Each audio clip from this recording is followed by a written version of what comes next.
కేసులో కీలక సాక్షి రంగన్న మృతి చెందాడు. ఆయన వయసు 70 ఏళ్లు. వివేక ఇంట్లో వాచ్మెన్ గా పనిచేసిన రంగన్న పలు ఆరోగ్య సమస్యల కారణంగా కడప రిమ్స్ లో కొద్ది రోజులుగా చికిత్స పొందుతూ ఈ సాయంత్రం కన్నుమూశాడు. 2019 మార్చి 15న మాజీ మంత్రి వివేకానందరెడ్డి అతి దారుణంగా హత్యకు గురయ్యారు. ఇదే మార్చి నెలలో రంగన్న చనిపోయారు. మర్డర్ జరిగిన రోజు ఇంట్లోనే ఉన్న రంగన్న సిబిఐకి కీలకమైన వాంగ్మూలం ఇచ్చాడు. కీలక సాక్షి కావడంతో రంగన్నకు గతంలో సిబిఐ గన్మెన్స్ ను కూడా కేటాయించింది.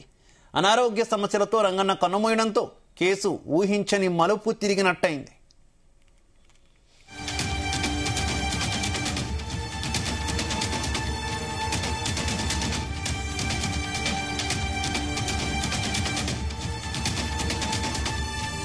మాజీ మంత్రి వివేకానందరెడ్డి హత్య కేసులో కీలక సాక్షి రంగన్న మృతి చెందాడు. ఆయన వయస్సు 70 ఏళ్లు. వివేక ఇంట్లో వాచ్మెన్ గా పనిచేసిన రంగన్న పలు ఆరోగ్య సమస్యల కారణంగా కడప రిమ్స్ లో కొద్ది రోజులుగా చికిత్స పొందుతూ ఈ సాయంత్రం కన్నుమూశాడు. 2019 మార్చి 15న మాజీ మంత్రి వివేకానందరెడ్డి అతి దారుణంగా హత్యకు గురయ్యారు. ఇక ఇదే మార్చి నెలలో రంగన్న చనిపోయారు. మర్డర్ జరిగిన రోజు ఇంట్లోనే ఉన్న రంగన్న సిబిఐకి కీలకమైన వాంగ్మూలం ఇచ్చాడు. కీలక సాక్షి కావడంతో రంగన్నకు గతంలో సిబిఐ గన్మెన్స్ ను కూడా కేటాయించింది. అనారోగ్య సమస్యలతో రంగన్న కన్నుమూయడంతో కేసు ఊహించని మలుపు తిరిగినట్లయింది. ఇదే విషయానికి సంబంధించి మరింత సమాచారం మా కరెస్పాండెంట్ రామచంద్ర అందిస్తారు. Ramachandra. Thank you Shiva. YS Vivekananda Reddy హత్య కేసులో కీలక సాక్షిగా ఉన్నటువంటి వాచ్మెన్ రంగన్న ఈ రోజు చాలా అనారోగ్య కారణాలతో ఆయన ఈరోజు మృతి చెందినట్లు వైద్యులు అయితే ధృవీకరించారు. అయితే ఆయన వైఎస్ వివేక హత్య కేసులో ప్రధాన సాక్షిగా ఉన్నటువంటి రంగన్న చనిపోవడంతో ఈ కేసు ఎలా మలుపు తిరుగుతుంది అన్న ఆసక్తి అయితే సర్వత్రా ఉందని చెప్పుకోవచ్చు.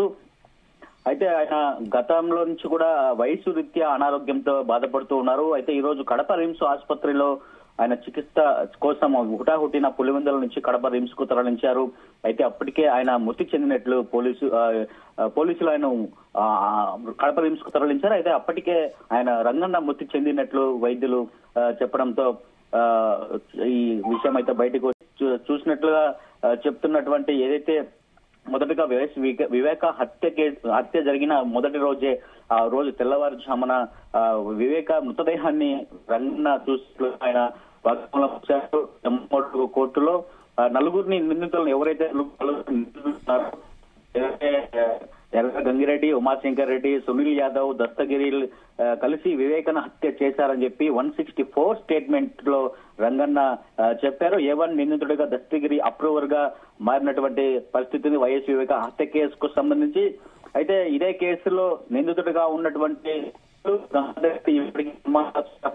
ఆయన మొదటగా మృతి చెందారు. ఆ తర్వాత మరో అనుమానితుడు శ్రీనివాస్ రెడ్డి అనుమానితుడు కూడా చనిపోయినటువంటి పరిస్థితి శ్రీనివాస్ రెడ్డి. అలాగే మృతదేహానికి కుట్లు వేసినారు అని చెప్పి ఆరోపిస్తున్నటువంటి ఏదైతే ఈసీ గంగిరెడ్డి, జగన్ మామ భారతి తండ్రి ఉన్నటువంటి ఈసీ గంగిరెడ్డి కూడా ఇప్పటికే ఆయన మృతి చెందారు. అయితే ఈ కేసులో ఈసీ గంగిరెడ్డితో పాటు కుట్లు వేసేదానికి సహాయం చేసినటువంటి ఆరోపణలు ఎదుర్కొంటున్నటువంటి వైఎస్ అభిషేక్ రెడ్డి కూడా ఈయన యువ నాయకుడుగా ఇటీవల ఆయన కూడా చనిపోవడం జరిగింది.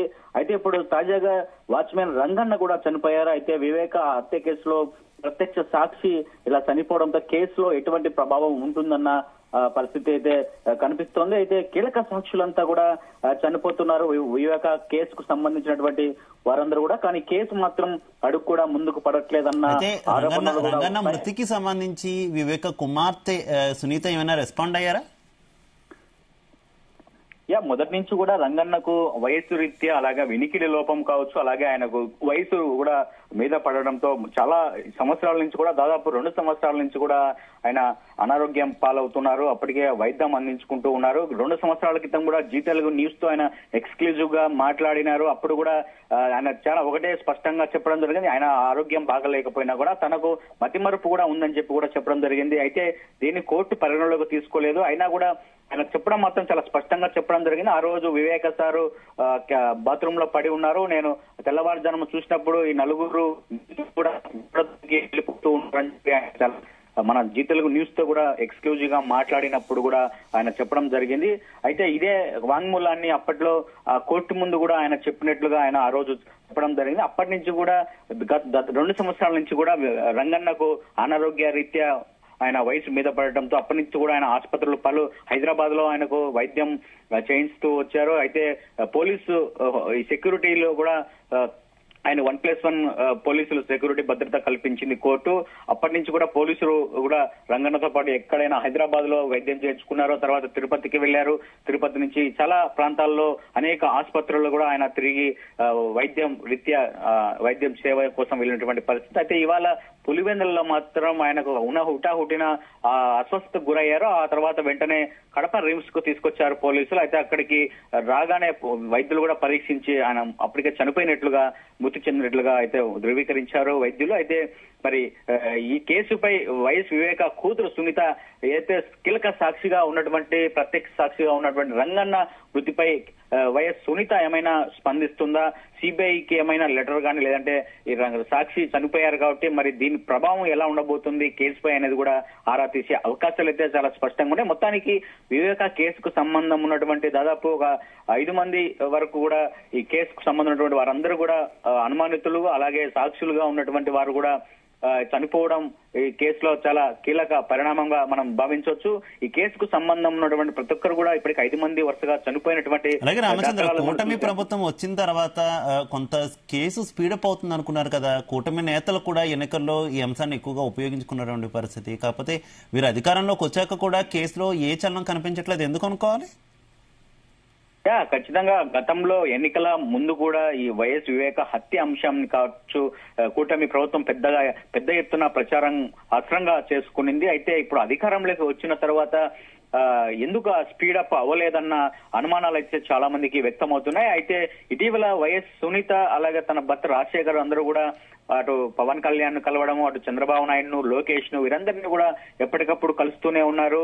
ఆ తర్వాత పోలీస్ అధికారులను, ఎంక్వైరీ చేస్తున్నటువంటి అధికారులను అందరినీ కూడా కలుస్తున్నారు. అయితే ఇందుకు ఈ కేసు ముందుకు స్టెప్ పడడం లేదు, అడుగు పడడం లేదు అనే అనుమానాలు అయితే చాలా వ్యక్తం అవుతున్నాయి. మరి ఈ రోజు వాచ్మెన్ రంగన్న మృతితో అయినా ఈ కేసు ముందుకు సాగుతుందా, లేకపోతే ఈ రంగన్న మృతి ఈ కేసుపై ఏమైనా ప్రభావం చూపుతుందా అన్న అనుమానాలు కూడా వ్యక్తం అవుతున్నాయి. మరి ఈ కేసులో ఎందుకు ఇంత జాప్యం జరుగుతుందన్న ప్రశ్న ఇంతవరకు తలెత్తకపోవడం చాలా అనుమానాలకు తావిస్తోందని చెప్పుకోవచ్చు. జగన్మోహన్ రెడ్డి సీఎం గా ఉన్న సమయంలో ఏదైతే వివేక కూతురు వైఎస్ సునీత అటు షర్మిల ఇద్దరు కూడా కేసుకు సంబంధించినటువంటి ఆరోపణలు విమర్శలు చేస్తూ వస్తున్నారు. అయితే ఈ రోజు కూటమి ప్రభుత్వం ఉన్న నేపథ్యంలో ఎందుకు ఈ కేసుపై అంత శ్రద్ధ చూపట్లేదన్న అనుమానాలు కూడా వైఎస్ఆర్ కాంగ్రెస్ పార్టీ నాయకులైతే అనుమానాలు వ్యక్తం చేస్తున్నటువంటి పరిస్థితి అయితే కనిపిస్తోంది. Shiva. Okay Ramachandra, thank you.